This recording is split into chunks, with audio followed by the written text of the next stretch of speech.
Minister in the Presidency Khumbudzo Ntshavheni says Cabinet was briefed about the food-borne illnesses and related deaths last week.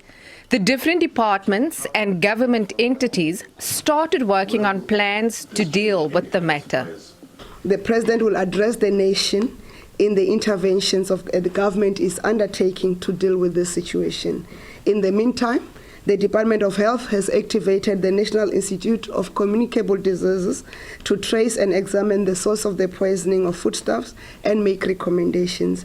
It's not only the Health Department and National Institute for Communicable Diseases that have a role to play. Several other government departments and local municipalities will also be tasked to assist and enforce bylaws and make recommendations.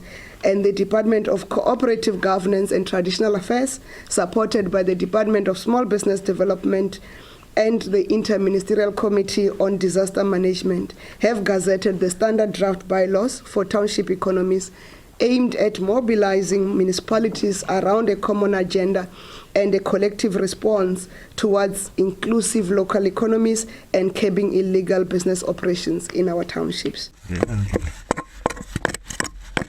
The minister says Cabinet commended the current operation led by the National Joint Operational and Intelligence Structure in the fight against illegal mining in the Northwest Province.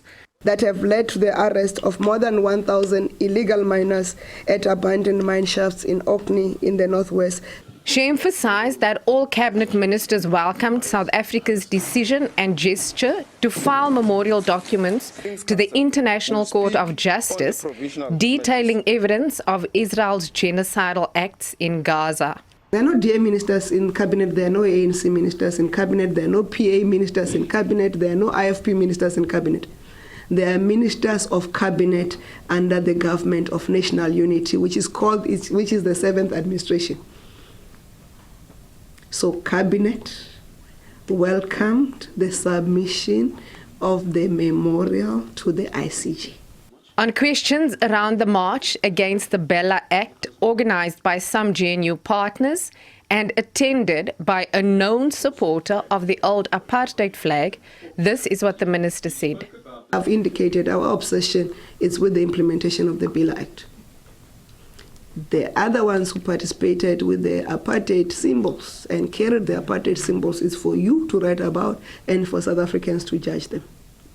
Ntshavheni says Communications Minister Solly Malatsi's decision to withdraw the SABC bill was done without the Cabinet's knowledge or consent.